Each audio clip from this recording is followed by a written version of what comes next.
जिसका इलाज कोई दवा नहीं कर सकी। उसकी जिंदगी में एक मोबाइल ने लौटाई खुशियाँ। सनी और रिया का क्या है गेम प्लान? इतने सालों बाद कैसे आई गौतम गुलेरिया के चेहरे पर स्माइल? और अचानक अनिका को क्यों आया अपने गुरु का फोन?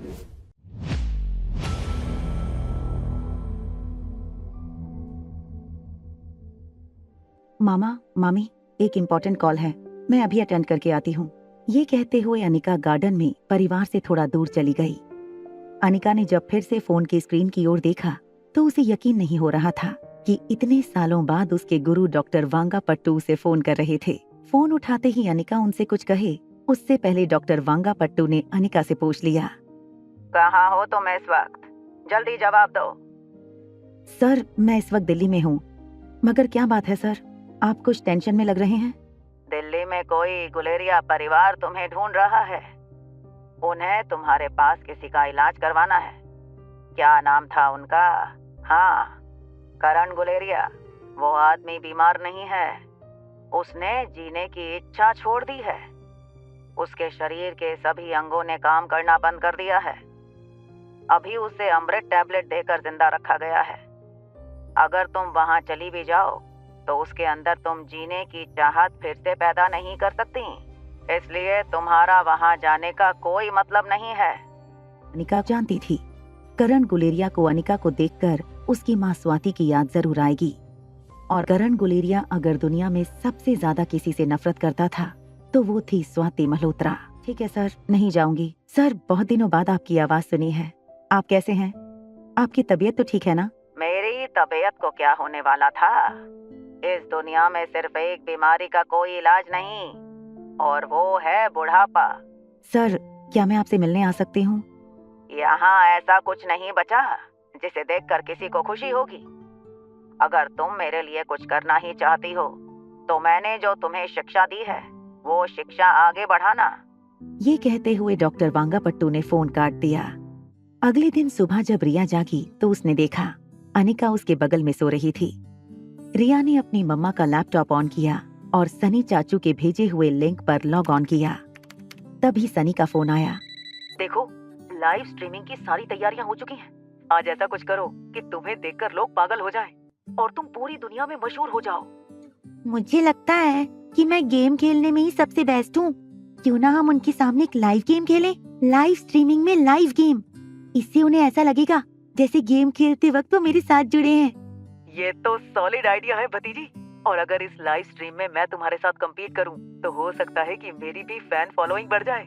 और अगर आज मैं तुम्हें हराने में कामयाब हो गया तो ये भी हो सकता है कि कल से तुम्हारी जगह लोग मेरे दीवाने हो जाए। तो फिर हो जाए चैलेंज। देखते हैं आज सबके सामने कौन हीरो बनेगा और कौन जीरो। करण गुलेरिया हाउस।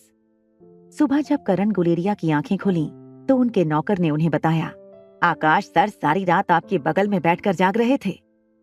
नौकर की आवाज से आकाश, जो करण गुलेरिया की बेड के बिल्कुल बगल में एक चेयर पर सो रहा था, अचानक जाग गया। अपने चाचा को होश में आते देख आकाश बहुत खुश हो गया। चाचा, मैं अकेला परिवार को और बिजनेस को नहीं संभाल सकता। मुझ में आप जितनी काबिलियत नहीं है। आप हम सबको छोड़कर इस तरह नहीं जा सकते। मैं ठीक हूँ।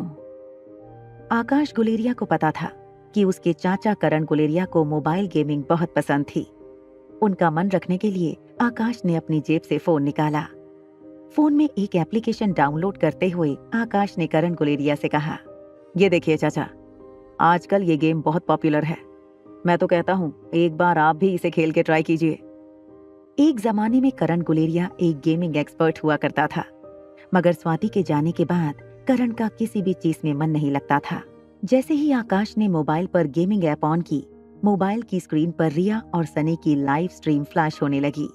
तभी करण गुलेरिया के कानों पर रिया की मीठी आवाज पड़ी, आज मेरे सारे फ्रेंड्स को पता चल जाएगा कि इतनी सी उम्र में मैं क्यों गेमिंग चैंपियन हूँ। रिया की ये बात जैसे ही करण गुलेरिया ने सुनी, करण की आंखें चौड़ी हो गईं। करण गुलेरिया ने काफी वक्त में पहली बार अपने बेड से उठने की कोशिश की। करण गुलेरिया ने कांपते हुए हाथों से आकाश का मोबाइल अपने हाथ में पकड़ा। जैसे ही गेम शुरू हुई, रिया ने लाइव स्ट्रीम पर सनी से कहा, चाचू यू आर टू स्मार्ट। आज लाइव स्ट्रीम पर तुमने गेम ही बदल डाली। मगर ये मत बोलना चाचू, चाहे गेम कोई भी हो, उसे समझने के लिए मुझे बस उस गेम पर थोड़ा वक्त बिताना है। तो देखते हैं आज प्लेयर जीतता है या फिर इस गेम पर खेलने का मेरा एक्सपीरियंस। सनी और रिया की लाइव स्ट्रीम पर दुनिया भर से बहुत सारे गेमर जुड़ने लगे। कोई सनी को सपोर्ट कर रहा था तो कोई रिया को। गेम में सपोर्टर अपने फेवरेट प्लेयर को सपोर्ट करने के लिए टोकन भेज रहे थे और देखते ही देखते सनी का टोकन नंबर 1 लाख के पार हो गया। रिया को जल्द से जल्द ज्यादा टोकन जमा करने थे। तभी पलक झपकते ही सनी ने स्क्रीन पर देखा कि अचानक रिया के टोकन की वैल्यू सनी के टोकन से काफी ऊपर चली गई। ये देखो, मेरे टोकन तुमसे बढ़ गए। थैंक यू माय फैन नानू। अब देखिए मैं दुश्मनों को कैसे इस गेम से आउट करती हूँ। रिया की ये बात सुनकर करण गुलेरिया के होठों पर एक हल्की सी स्माइल आ गई। काफी सालों में ये पहली बार था कि करण गुलेरिया को परिवार ने इस तरह मुस्कुराते हुए देखा था। सनी किसी भी तरह गेम में रिया से आगे जाना चाहता था, इसलिए सनी ने अपनी लाइव स्ट्रीम की लिंक अपने फेसबुक अकाउंट पर पोस्ट कर दी। जब रोहित अपने लैपटॉप पर काम कर रहा था, उसकी स्क्रीन पर एक नोटिफिकेशन आया। उसने उस नोटिफिकेशन को खोलकर देखा तो उसके फेसबुक अकाउंट पर सनी, जो उसका फेसबुक फ्रेंड भी था, वो अपने दोस्तों को अपनी गेम में सपोर्ट करने की अपील करता हुआ नजर आया। रोहित को सनी की ये बात बिल्कुल पसंद नहीं थी कि वो अपनी गेमिंग की आदत को इस तरह पब्लिकली अनाउंस करे। रोहित ने सोच लिया था कि आज वो सनी को उसकी लाइव स्ट्रीम पर जाकर ऐसा सबक सिखाएगा कि गेमिंग का भूत उसके सर से हमेशा के लिए उतर जाएगा। रोहित ने लिंक पर क्लिक किया। जैसे ही लिंक ओपन हुई, रोहित की लैपटॉप स्क्रीन पर सनी और रिया की गेम स्ट्रीम होने लगी। मैंने कहा था ना, मुझे बस गेम पर थोड़ा सा वक्त गुजारना होता है, उसकी बात चाहे सामने कोई भी हो, जीत पक्का मेरी होगी। लैपटॉप से आती हुई आवाज सुनकर रोहित हैरान हो गया। रोहित ने जैसे ही रिया की आईडी पर क्लिक किया, उसने देखा कि डिस्प्ले पिक्चर में एक नन्ही सी परी का फोटो था और कई सारे गेमिंग सिंबल्स थे। रोहित को ये महसूस हो रहा था, काश मेरी भी एक बिल्कुल ऐसी ही बेटी होती। ये सोचते हुए रोहित ने अचानक सनी के लिए खरीदे हुए सारे टोकन रिया को दे दिए। देखो फैन नानू, मुझे और किसी ने भी बहुत सारे टोकन भेजे हैं। I am getting famous I think. कौन है ये जिसे कोई काम नहीं और बच्चों की गेम्स खेलकर अपना टाइम पास कर रहा है? जैसे ही उसने रिया की फैन लिस्ट पर क्लिक किया, उसने देखा रिया के टॉप फैंस में सबसे पहला नाम रोहित मारवा का था। भैया, डैड, ये मेरा मतलब है फैन डैडी। आज मुझे मेरी गेमिंग फैमिली के 2 लोग मिल गए, fan Nanu and fan daddy. Rohit ने अपने कान से ईयरफोन्स निकाले और सामने बैठे आर्यन को गौर से देखा।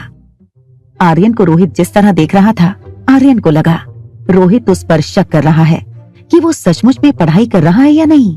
आई am really doing my homework. Aryan, तुम मुझे कैसे बुलाते हो? डैडी। रोहित को आर्यन के मुंह से डैडी सुनना पसंद तो था, मगर रिया जिस अंदाज में उसे बुलाती थी, उसकी बात कुछ और थी। रोहित को कहीं न कहीं एक बेटी की कमी महसूस हो रही थी। क्या बात है डैडी, आपकी तबीयत तो ठीक है ना? Yes, I am absolutely fine.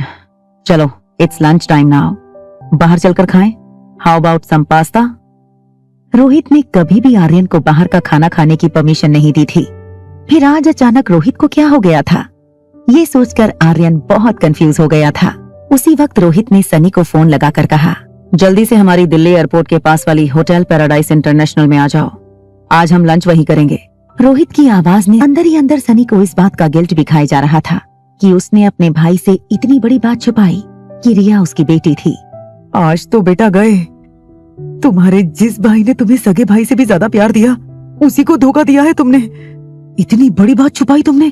जब तक सनी कोई तरकीब सोचता, सनी के ड्राइवर का फोन आ गया कि वो गाड़ी में सनी के लिए नीचे वेट कर रहा था। दिल्ली की होटल पैराडाइज इंटरनेशनल में वीवीआईपी रूम में रोहित और आर्यन सनी का इंतजार कर रहे थे। डैडी, मुझे बहुत भूख लगी है, क्या हम अभी खाना मंगवा लें? क्या तुम आज पास्ता खाना चाहोगे? Yes, 1 with white sauce and 1 with red sauce. Daddy, सचमुच आपकी तबीयत ठीक तो है ना? I am fine. वो मुझे लगा कि काफी दिनों से तुमने कोई इंटरेस्टिंग खाना नहीं खाया, इसलिए मैंने सोचा कि आज मैं, तुम और सनी एक साथ लंच करें। थोड़ी देर बाद रोहित और आर्यन की टेबल पर एक्सोटिक वेजिटेबल्स और चीज से लोडेड पास्ता रखा गया। तभी दरवाजे से हंसता हुआ सनी अंदर आया। सनी हड़बड़ाहट में टेबल पर बैठा। सॉरी भैया, वो रास्ते में इतना ट्रैफिक था। सनी रिलैक्स, और भूख लगी हो तो खाना सामने ही पड़ा है। सनी को यकीन नहीं हुआ कि आज उसे लंच में पास्ता मिलने वाले थे। सनी ने फटाफट सर्विंग बोल से पास्ता निकालकर अपनी प्लेट में डाल दिया। सनी को इस तरह खाते देख रोहित और आर्यन एक दूसरे को देखकर हंसने लगे। सनी, तुमने अपने फ्यूचर के बारे में क्या सोचा है? क्या जिंदगी भर तुम गेम ही खेलते रहोगे? मैं एक प्रोफेशनल गेमर बनना चाहता हूँ, मगर एक गेमिंग प्लेटफॉर्म खड़ा करने के लिए मुझे कुछ इन्वेस्टमेंट की जरूरत थी। उसी की वेट कर रहा हूँ। एक बार वो मिल जाए तो बस मेरी लाइफ सेट। क्या 25 करोड़ में ये तुम्हारा प्लेटफॉर्म खड़ा हो जाएगा? अगर हो सकता है तो फिर वो 25 करोड़ मैं तुम्हें देने के लिए तैयार हूँ। क्या तुम्हें इस बिजनेस के बारे में कोई नॉलेज है? हाँ भैया, मैंने काफी रिसर्च किया है और मैंने गेमिंग भी सीखी है अपने गुरु से। और कौन है तुम्हारा गुरु? आपकी बेटी। रोहित ने सनी को उसकी जिंदगी की सबसे बेहतरीन ऑफर दी थी। सनी हमेशा से रोहित की बहुत इज्जत करता था। आर्यन और रिया के बारे में इतनी बड़ी हकीकत रोहित से छुपा के रखने में सनी को बहुत शर्मिंदगी महसूस हो रही थी। अचानक जब रोहित ने डाइनिंग टेबल पर पास्ता खाते हुए सनी से पूछा कि तुम्हारी गेमिंग गुरु कौन है, तो बिना सोचे समझे सनी ने कह दिया कि आपकी बेटी है। रोहित ने निवाला चबाते हुए अपनी आईब्रो ऊपर करके सनी को देखा और हंसते हुए कहा, बेटी से तुम्हारा मतलब है वही बच्ची जो लाइव स्ट्रीम पर तुम्हारे साथ खेल रही थी और मुझे अपना फैन डैडी कह रही थी। इंटरेस्टिंग। रोहित के मुंह से ये बात सुनकर आर्यन खाते खाते रुक गया। आर्यन समझ चुका था कि कहीं ना कहीं रोहित ने रिया और सनी को गेम खेलते हुए देख लिया था। सनी ने पास्ता का निवाला बिना चबाए निगल लिया। वो आज रोहित को सब कुछ सच सच बता देने वाला था। उसने रोहित से कहा, जी भैया, वो जो मेरी गेमिंग गुरु है एक्चुअली वो आपकी। रोहित ने कहा, मुझे अभी भी यकीन नहीं हो रहा है कि एक 5-6 साल की बच्ची तुम्हारी गुरु है। सनी को खामोश देखकर रोहित ने फिर से पूछा, वैसे क्या नाम बताया तूने उस लड़की का? रोहित के सवाल पूछते ही हिम्मत बढ़ाते हुए सनी ने कहा, रिया। रिया नाम है उसका। आर्यन ये समझ गया था कि आज पक्का सनी रोहित को सब कुछ बता देने वाला था। आर्यन ने बात बनाते हुए रोहित से कहा, डैडी, हो सकता है कि ये कोई बहुत बड़ा स्कैम हो। रोहित को आर्यन की बात सुनकर एक वक्त के लिए आर्यन पर प्राउड फील हुआ, मगर साथ ही साथ रोहित को इस बात का भी यकीन था कि उसने जो आवाज सुनी थी वो किसी मशीन की आवाज नहीं थी। रोहित ने फिर सनी से पूछा, ठीक है चलो, मैं तुम्हारे इस प्रोजेक्ट में इन्वेस्ट करने के लिए तैयार हूँ। तुम्हारी ये गेमिंग गुरु भले ही उम्र में छोटी है मगर उसका फ्यूचर बहुत ब्राइट है। रिया की तारीफ सुनकर उसके चाचा सनी को भी प्राउड फील जरूर हुआ था, मगर इस वक्त उसके अंदर का डर उसकी खुशी को ओवरपावर कर रहा था। तभी रोहित ने नैपकिन से अपना हाथ साफ करते हुए सनी से कह दिया, इन्वेस्ट करने से पहले मेरी भी एक शर्त है। तुम्हें अपने इस नए प्रोजेक्ट में तुम्हारी गेमिंग गुरु को भी शामिल करना होगा। अगर तुम उसे भी इस प्रोजेक्ट में ले आते हो तो मैं इन्वेस्ट करने को तैयार हूँ। रोहित की इस शर्त ने सनी को बुरी तरह फंसा दिया था। जब सनी काफी देर के लिए चुप रहा तो रोहित ने उससे पूछा, क्या हुआ सनी, तुम्हारी गेमिंग गुरु को पार्टनर बनाना अच्छा रहेगा ना? सनी ने धीमी आवाज में कहा, हाँ वो काफी अच्छी है। अंजलि मामी ने मल्होत्रा हाउस में आज रिया की पसंद के पास्ता बनाए थे। अंजलि मामी अपने हाथों से बड़े प्यार से रिया को पास्ता खिला रही थी। पास्ता का एक निवाला मुंह में डालकर रिया ने अपनी आंखें बंद कर कहा, pasta is very good. Anjali मामी ने रिया से कहा, बेटा अगर तुम्हें मेरे बनाए पास्ता इतने अच्छे लगते हैं तो आई प्रॉमिस तुम जब भी कहोगी मैं तुम्हें अपने हाथों से पास्ता बनाकर खिलाऊंगी। ये सुनकर रिया ने अपने दोनों हाथ हवा में उछालते हुए कहा, ये फिर तो मैं रोज आपको कहूंगी पास्ता बनाने के लिए। रिया की मस्ती भरी बातें सुनकर अनिका और अंजलि मामी के हंसने की आवाज पूरे घर में सुनाई देने लगी। हॉल में डाइनिंग टेबल के पास ही सोफे पर कृष मल्होत्रा बैठा था। कहाँ जा रही हो बेटा, तुम भी थोड़ा सा पास्ता खा लो। मामी की बात सुनते हुए अनिका ने कहा, मामी मैं एक्चुअली रिया को लेकर सनशाइन इंटरनेशनल स्कूल जा रही हूँ। अनिका की बात सुनकर मामी हैरान हो गईं। मामी ने अनिका से पूछा, किस स्कूल में ले जा रही हो तुम? Sunshine international?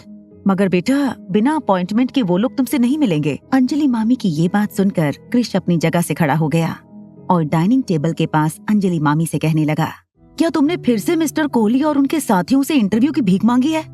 तुम जानती हो क्या हुआ था पिछली बार हमारे साथ? ये सुनकर अंजलि मामी को कुछ बीती बातें याद आ गईं। अंजलि मामी अपने ख्याल से बाहर आकर कृष से कहने लगी, देखो मैं चाहती हूँ कि जब भी रिया का इंटरव्यू अपॉइंटमेंट मिले तुम भी उसके साथ जाओ। अपने दोनों हाथ हवा में उछालकर च्युइंगम चबाते हुए कृष ने अपनी माँ से कहा, mom are you serious? Really? You want me to go with them? तुम्हारे साथ रायचंद परिवार ने क्या किया है ये जानते हुए भी तुम ये सब रिपीट करना चाहती हो? अनिका ने मामी और कृष के बीच हो रही सारी बातें ध्यान से सुनी थी। सनशाइन इंटरनेशनल स्कूल में रिया की इंटरव्यू अपॉइंटमेंट मिल गई है। अनिका की बातों पर अंजलि मामी को विश्वास नहीं हो रहा था। वो अपनी जगह से खड़ी हो गईं और कृष को देखने लगी। अनिका की बात सुनकर कृष को भी बहुत हैरानी हुई थी। अंजलि मामी ने अनिका की ओर देखकर उसे पूछा, ये क्या कह रही हो तुम बेटा?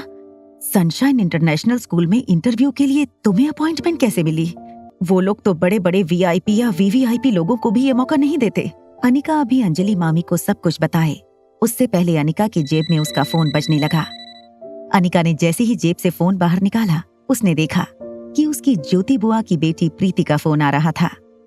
अनिका ने मुस्कुराकर फोन उठाया और प्रीति से कहा, हेलो प्रीति, कैसी हो तुम? आज याद आई अपनी दीदी की? प्रीति ने अनिका की बात को काटते हुए तेज सांसें लेते हुए अनिका से कहा, दीदी, मुझे लगता है मेरे मामा गौतम गुलेरिया तुम्हारे पापा है ही नहीं।